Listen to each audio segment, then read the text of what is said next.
میرے رب کی یہ خاص رحمت ہے، مصطفیٰ کی بڑی عنایت ہے، غوث و احمد رضا کی برکت ہے، مجھ کو رمضان سے محبت ہے۔ آپ کو آگ کی پوجا کرنے والے ایک شخص کا واقعہ بیان کرتا ہوں کہ جس نے رمضان کا احترام کیا تو اس کے وارے نیارے ہو گئے۔ بخارا میں ایک آگ پوجنے والا رہتا تھا، مجوسی جس کو کہتے ہیں، آتش پرست بھی کہتے ہیں۔ رمضان شریف میں ایک بار وہ اپنے بیٹے کے ساتھ مسلمانوں کے بازار سے گزر رہا تھا۔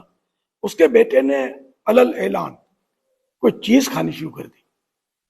اس آتش پرست نے دیکھتے ہی اپنے بیٹے کو ایک چانٹا رسید کر دیا اور ڈانٹتے ہوئے کہا، تجھے رمضان المبارک کے مہینے میں مسلمانوں کے بازار میں کھاتے ہوئے شرم نہیں آتی؟ لڑکے نے کہا، ابو آپ بھی تو رمضان میں کھاتے ہیں۔ والد نے کہا، میں مسلمانوں کے سامنے نہیں، اپنے گھر کے اندر چھپ کر کھاتا ہوں، اس ماہ مبارک کی بے حرمتی نہیں کرتا۔ کچھ عرصے کے بعد اس شخص کا انتقال ہو گیا۔ کسی نے خواب میں اس کو جنت میں ٹہلتے ہوئے دیکھا تو حیرت سے پوچھا، تو مجوسی یعنی آگ کا پجاری تھا، جنت میں کیسے آ گیا؟ بولا، واقعی میں مجوسی تھا، لیکن جب موت کا وقت قریب آیا تو اللہ پاک نے احترام رمضان کی برکت سے مجھے ایمان کی دولت اور مرنے کے بعد جنت سے نواز دیا۔ رحمت حق بہانہ میجوئے، ان اللہ کی رحمت قیمت نہیں مانگتی، وہ تو بہانے ڈھونڈتی ہے۔ تو رمضان شریف کا احترام کرنا یہ کتنا اہم ہے۔ اب جو رمضان شریف کو گانے بجاتے ہیں، گالیاں بکتے ہیں، تو سارا سال یہ جھوٹ اور دھوکوں میں مبتلا تھے، وہ اس کام کو مزید بڑھا دیتے ہیں۔ تو اس طرح یہ رمضان کا تقدس پامال نہیں کرنا چاہیے۔ گناہ تو سارا ہی سال گناہ ہی ہے، لیکن رمضان میں اس گناہ کی شدت مزید بڑھ جاتی ہے۔ تو ایسی توبہ کی جائے رمضان میں تو کہ آئندہ کبھی بھی یہ بندہ گناہ کی طرف نہ پھٹکے۔ کہ رمضان مبارک میں اگر بخشش نہ ہوئی، مغفرت نہ ہوئی، تو پھر کب ہوگی؟ اور اگر رمضان شریف میں گناہ معاف نہیں ہوئے تو پھر کب ہوں گے؟ حضرت سیدنا انس بن مالک رضی اللہ عنہ فرماتے ہیں کہ میں نے رسول پاک صلی اللہ علیہ وسلم کو فرماتے سنا، یہ رمضان تمہارے پاس آ گیا ہے، اس میں جنت کے دروازے کھول دیے جاتے ہیں اور جہنم کے دروازے بند کر دیے جاتے ہیں، اور شیطانوں کو قید کر دیا جاتا ہے۔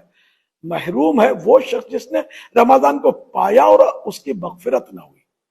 کہ جب اس کی رمضان میں مغفرت نہ ہوئی تو پھر کب ہوگی؟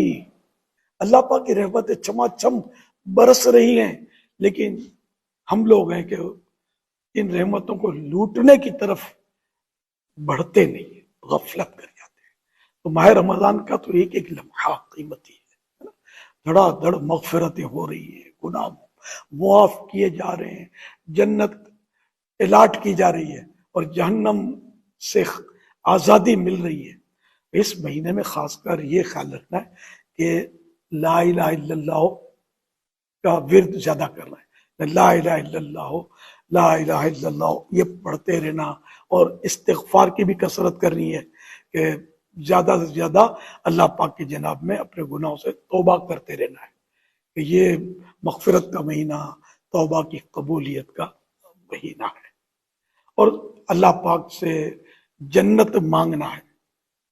ایک اس کی یہ بھی اگر یاد کریں نا، اللہم ادخلنا الجنہ، اے اللہ مجھے جنت میں داخل کر دے۔ یہ اللہ کی شان ہے کہ اللہ سے جنت مانگتا ہے۔ جنت اللہ پاک کی جناب میں عرض کرتی ہے کہ یا اللہ اس کو جنت دے دے، اور جو جہنم سے پناہ مانگتا ہے تو جہنم کہتا ہے کہ یا اللہ اس کو مجھ سے پناہ دے دے۔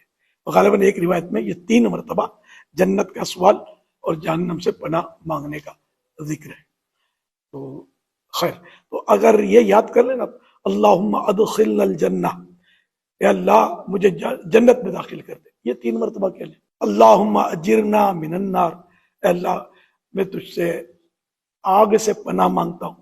جہنم کا ایک طبقہ ہے، اس کا نام نار ہے، تو یوں مطلب جہنم سے بھی پناہ مانگنا ہوا تو اس طرح کم از کم 3 مرتبہ جب جب مانگے موقع ملے نماز کے بعد عرض کر دیں اللہ کی جناب میں. تو اس طرح انشاءاللہ. اور رمضان شریف میں تو چلتے پھرتے اٹھتے بیٹھتے یہ جو چیزیں میں نے بتائی نا اگر یہ ہم پڑھتے رہے نا تو بیڑا پار ہو جائے ہمارے نیارے ہو جائیں اور مطلب ہمارا نام عمل نیکیوں سے بھر جائے گناہوں کا نام و نشان اللہ کی رحمت سے مٹ جائے. اللہ کرے کہ ہم عمل کرنے والے بنے. صلو علی الحبیب صلی اللہ علی محمد